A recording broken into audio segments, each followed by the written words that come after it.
नमस्कार, मैं हूं नीलू। तो गजा पर इसराइल ने जिस तरह से हमले किए उसका बदला अब हुती ने ले लिया है। हुती ने एक बड़ा हमला इसराइल के ऊपर किया है। गजा की बात की जाए तो करीब 400-450 लोग वहां पर इसराइल के हमले में मारे गए, लेकिन अब हुती इसका बदला ले रहा है। हुती पहले ही चिता चुका है, चाहे वो अमेरिका हो या इसराइल हो, वो लगातार ये कहता रहा है कि अगर गजा में स्थिति ठीक नहीं हुई तो उसके हमले जारी रहेंगे। इसी पर बातचीत करने के लिए मयंक मेरे साथ जुड़ गए हैं।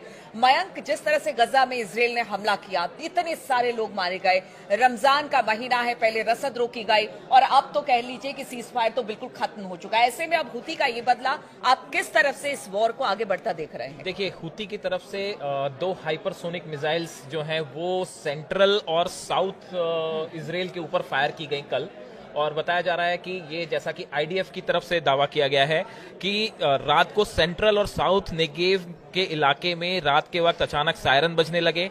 लोग जो हैं वो बंकर्स में चले गए। पूरे साउथ इसराइल में कल पैनिक का माहौल था। अच्छा। और हमले का जैसे ही हाइपरसोनिक मिसाइल्स फायर की गई, इसके बाद जो है अलार्म सिस्टम अलर्ट हो गया और उसके बाद एक बार फिर पूरे इसराइल में खल खौफ का माहौल था। और कहां मिसाइल गिरेगी, किसके ऊपर गिरेगी, किसी को कोई अंदाज नहीं था। हालांकि आईडीएफ की तरफ से यह दावा किया गया है कि दोनों मिसाइल को जो एरो डिफेंस सिस्टम है उसने नाकाम किया, लेकिन हुतियों का दावा है कि मिसाइल जो है वो सही ठिकाने पे गिरी हैं। देखिए, असल में ये जो दोनों मिसाइल्स फायर की गई, ये नेवेतिम जो एयरपोर्ट है, एयर बेस है, उसको टारगेट करके ये दोनों हाइपरसोनिक मिसाइल्स जो है वो फायर की गई थी। ज्यादा से ज्यादा डैमेज, जी, ज्यादा से ज्यादा डैमेज। और निशाने पर आम आदमी नहीं था, निशाने पर इसराइल की एयरफोर्स और आर्मी है। ये बार बार कोशिश की जाती है कि निशाना जो बनाने की कोशिश होती है वो इसराइल के आम आदमियों को नहीं होती, ऐसा हुती और हमास कहते हैं। हमारा टारगेट जो है वो इसराइल की आर्मी है और एयरफोर्स है, उसको लेके ये हमले किए गए थे।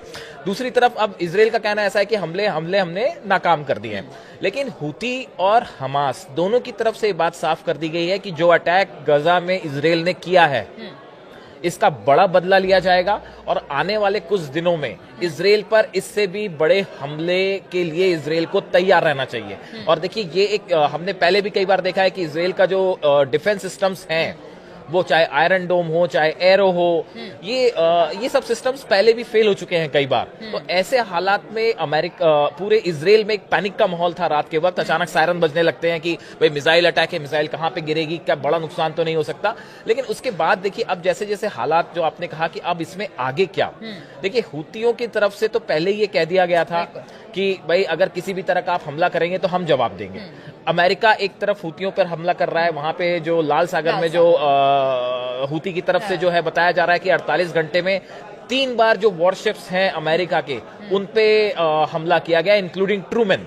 तो देखिए, ये बड़ा अटैक है जो हुतियों की तरफ से जो है किया गया। उसके बाद अमेरिका उसे काउंटर कर रहा है, लेकिन जिस तरह से एक बार फिर हालात आप देखिए कुछ फिर से वैसे ही होते जा रहे हैं जैसे 17 महीने पहले थे। जैसे देखिए, हुती अब गजा पर हुए हमले का बदला ले रहा है, लेकिन हमास भी चुप नहीं बैठेगा।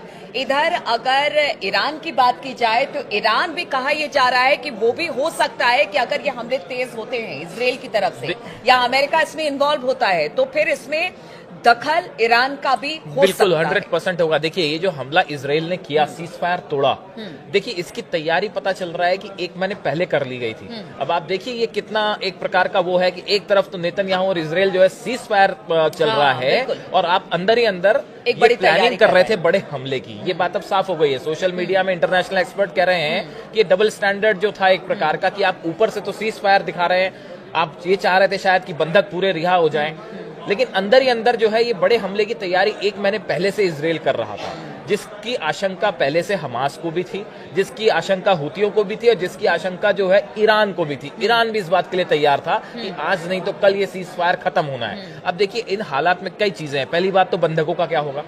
हमास ने साफ किया अगर इस तरह के हमले जारी रहे तो बंधकों की जान को खतरा है। बात नंबर 2 ये है कि इसराइल को लेकर एक बार फिर से वही सिचुएशन दिखाई दे रही है कि एक तरफ हुती, हमास जो है इस्लामिक जिहाद जो ऑर्गेनाइजेशंस हैं वो एक बार फिर एकजुट हो रहे हैं। तो ऐसे में किसी भी दिन जो है आप देखिए कि अभी पिछले इसराइल में कई छोटे छोटे हमले हुए और नागरिकों, जो फिलिस्तीन से जुड़े नागरिक हैं, उन्होंने अंदर घुस के हमले किए हैं। तो ऐसा नहीं है कि इसराइल भी पूरी तरह सुरक्षित है। इसको लेके इसराइल की सुरक्षा नेतन्याहू सरकार के लिए एक बड़ी चुनौती है और आने वाले दिनों में इसराइल पर हम देख सकते हैं कि कोई बड़ा हमला हो सकता है। बिल्कुल, तो इसराइल पर बड़ा हमला हो सकता है। हालांकि अमेरिका ये कह रही है कि वो अगर इसराइल पर कोई बड़ा हमला होता है तो वो इसराइल के साथ खड़ी है। लेकिन इस वक्त जो हालात मिडिल ईस्ट में पैदा हो रहे हैं, जो इस वक्त स्थिति बनी हुई है, हुती, हमास और अगर बात की जाए बाकी संगठनों की, ईरान का भी अगर इसमें दखल होता है तो कहां पर जाकर और किस तरह से ये जो पूरे हालात हैं वो बनते हैं, इस पर लगातार हमारी नजर बनी रहेगी। आप बने रहिए हमारे साथ।